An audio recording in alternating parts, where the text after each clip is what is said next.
All right. All right. Well, good morning, everybody. Here's another chat with a colleague that we're doing for the Peace, Justice, and Security thematic area. I have my co-host, Sara Carmona. I'm Faisal Hassan. And we have Sergio Perez, who's been our forensic advisor in Belize over the past 2.5 years. Sergio, how are you doing?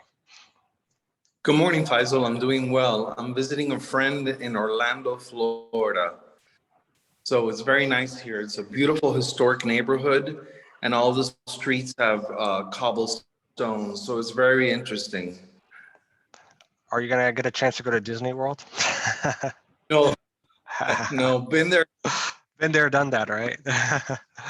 Yeah. Have a couple of T-shirts. Yeah, I do too, yeah, for my last trip down there. So that's great. So just to get started, I think Sergio, the thematic, the community of practice at PADF, we don't have many forensic experts, and so we'd like to probably just ask you a couple questions about your journey into this field. How did you get into this specific area of study? Way back when. Could you tell us a little bit about that? Sure. So I have a degree in chemistry, and I went to work as a researcher for a pharmaceutical company. And it was nice. I enjoyed the work, but I like being with people. I like teaching, and I felt that I needed something more, a little bit more challenging. And so I applied to be a criminalist, and that is a person who examines physical evidence and presents his or her findings in a court of law. And I did that for 24 years at Miami-Dade Police Department, and I specialized in illicit drugs as well as pharmaceutical drugs, the analysis of it. I retired from them. And then I went international. I worked in a bunch of countries, Colombia, I lived and worked in Paraguay, Panama, Belize, Costa Rica, in a total of 7 different countries. And that's what got me into the international forensic world, or theater, if you can call it such.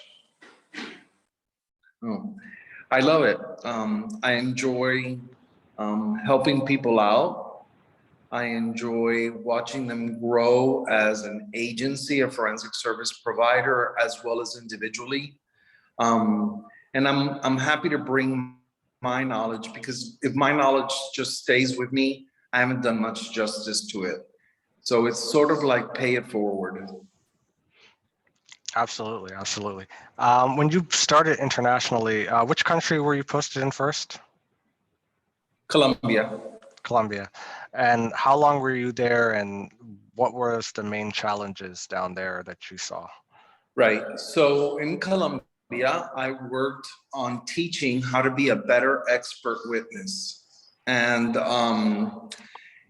I went there a couple of times for 2 weeks at a time. The challenges that I saw in Colombia is similar challenges that I've seen everywhere. As a US scientist coming in, they think it's different from them as it is from the United States. And as someone with international experience, what I see is the same common denominator of challenges in every country, but every country thinks it's unique to them. There might be a few degrees of uniqueness based on their laws, based on availability of consumer goods for forensics analysis. But other than that, it's the same sort of challenges everywhere. And before we get into Belize, before you were posted there, what was your favorite international experience? I know you've talked about Mexico a lot. Paraguay as well. Like which experience for you stood out as the most successful and most meaningful to you? Well, again, as you mentioned, Mexico, because in Mexico, I worked as a member of a team. So as a team, we were able to get the different lab sections that we specialized in prepared for accreditation. And hold up.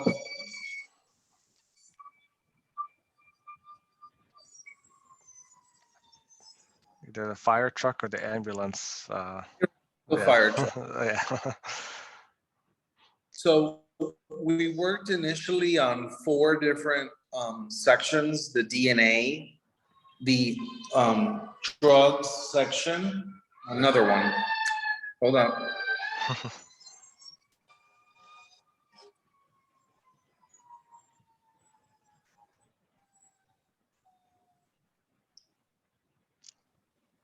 I'm sorry about that. The DNA No section, problem. the seized drug section, firearms section, and question documents. So we worked as a team. I was assigned to the seized drug section. But then at the end, I stayed behind to accredit those 4 different sections. And it was a huge accomplishment that I was very proud of the Mexicans at the PGR that they were able to accomplish was accreditation. And they still maintain it. Another country that has done great has been Costa Rica. Costa Rica is accredited in not only in their sections for the laboratory, but also their crime scene, which is a different standard. They're on their way to being a center of excellence for the region. So kudos to them. Absolutely, absolutely. Um, the next question I had was probably, I guess, going back 2.5, 3 years. How did you find out about PADF and the Belize opportunity, and what made you want to apply and get in there? Right. That's a great question, Faisal.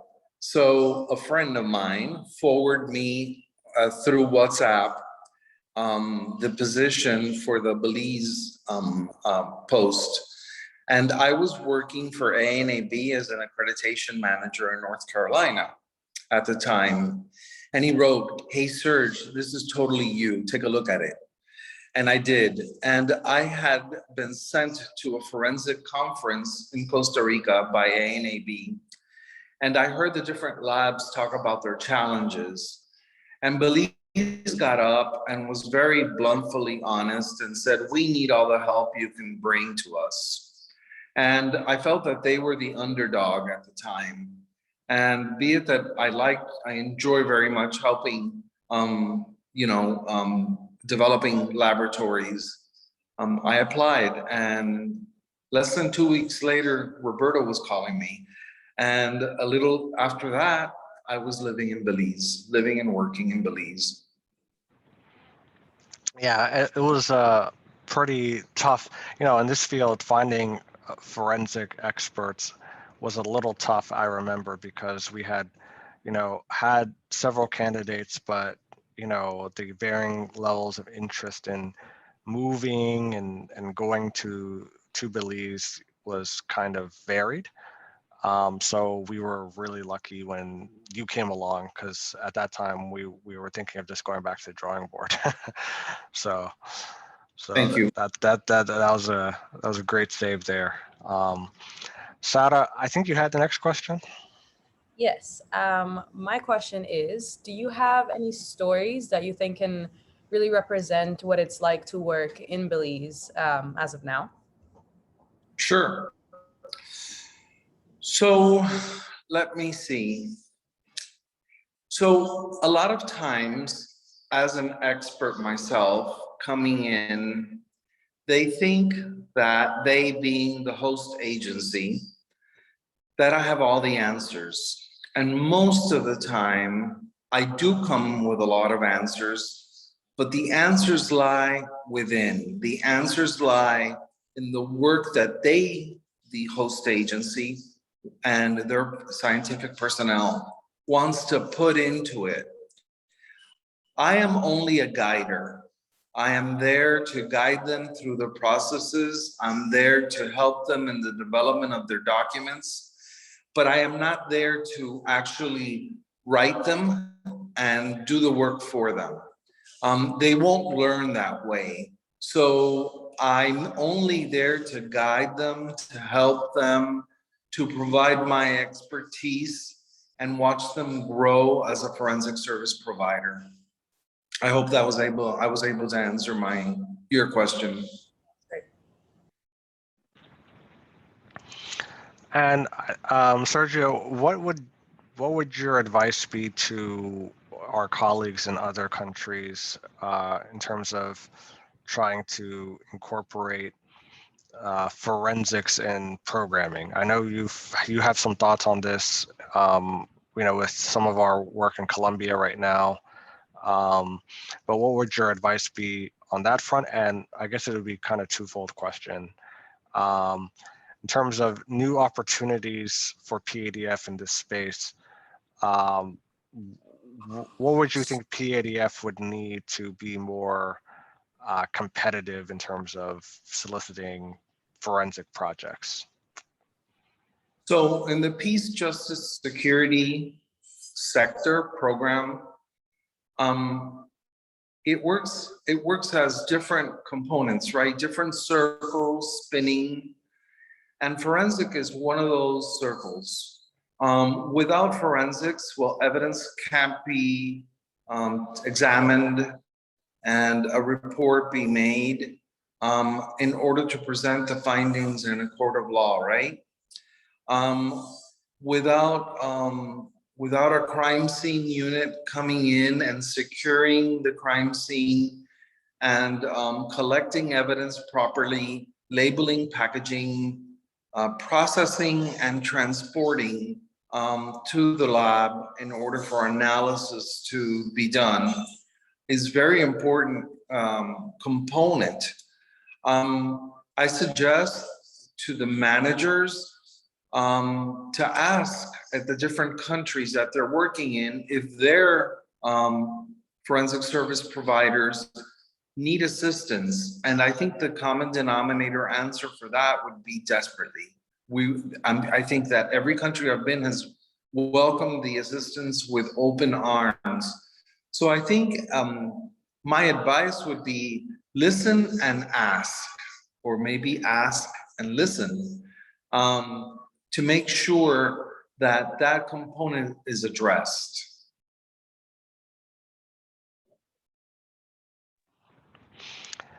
And then I guess we can get into the police program a little bit.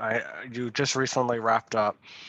What were, kind of in maybe the top 2 or 3 things you think were accomplished with the Belize Project on the forensic side?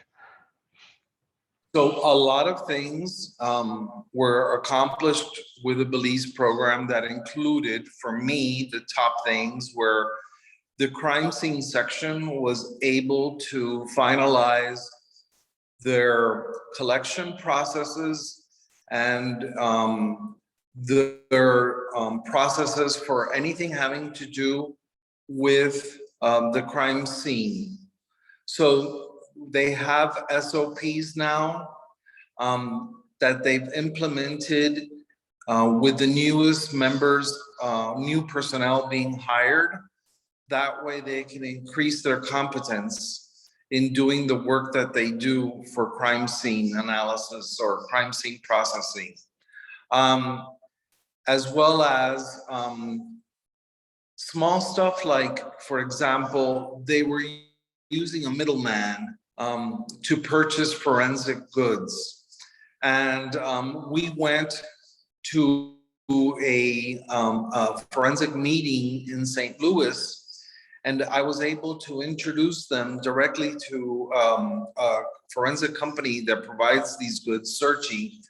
And they were able to significantly save money because they could buy now direct from Searchy instead of having to go through a Belizean middleman.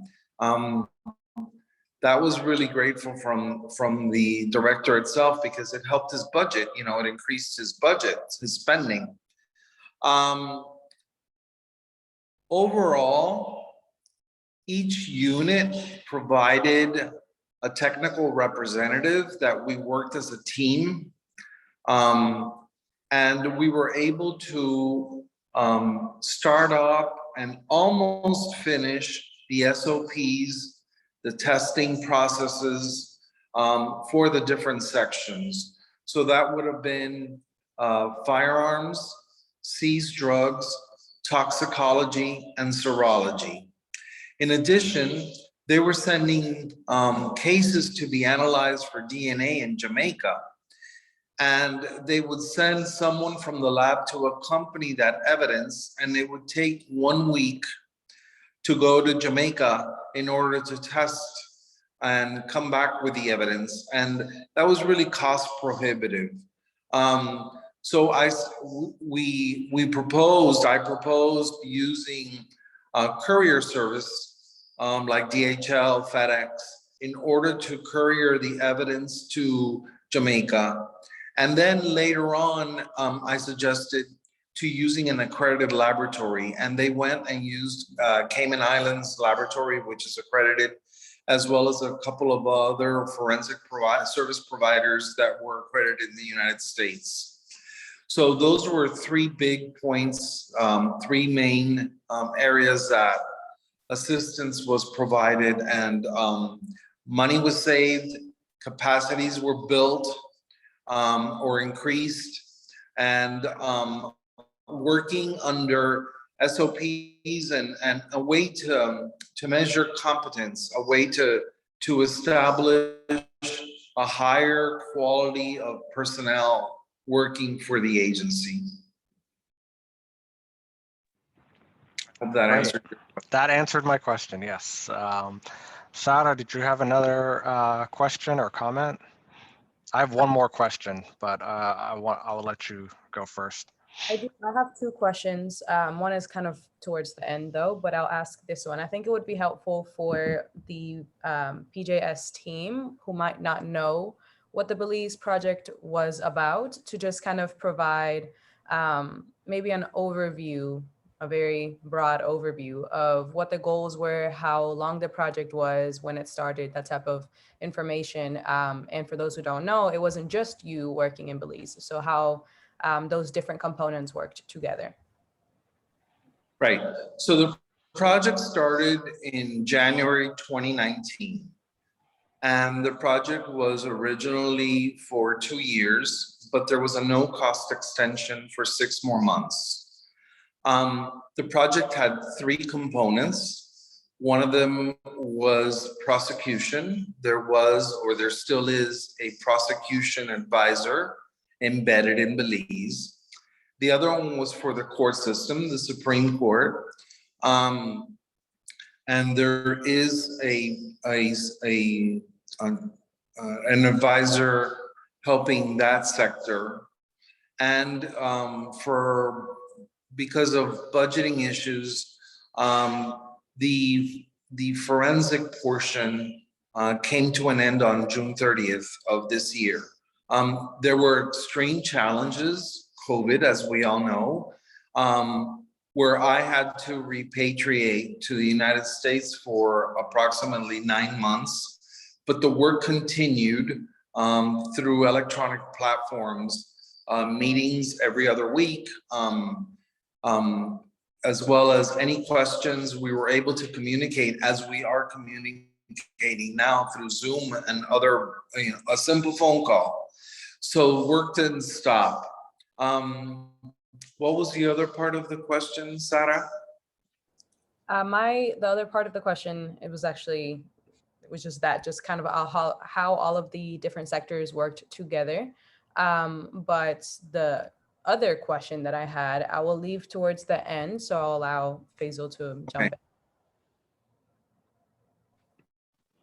Well, I was going to have a more fun question. What was the most fun activity that you did in Belize on your off time? Going to San Pedro, going to Key Cocker, and going out west, crossing over to Guatemala, and visiting the archaeological Mayan sites, Petén. That was really beautiful. Belize is a beautiful country. It has everything from islands all the way to rolling hills out towards the west, and the terrain changes completely. For somebody that likes ecotourism, that's the place to be. For somebody who likes archaeology, that's the place to be. So I found myself very fortunate to have been able to go to the Blue Hole. Not only the one at the sea, but there's a blue hole in inland, nestled between beautiful jungles and in a sort of rolling hills, the Mayan hills they're called. I enjoyed the warmth that the Belizean people have, very friendly. I'm also Caribbean, so we understood that. We tuned into this back and forth of being relaxed and trying to make friends, trying to, with colleagues. Fantastic. Yeah, great answer. But that was very similar to my question, so I'll ask a different one.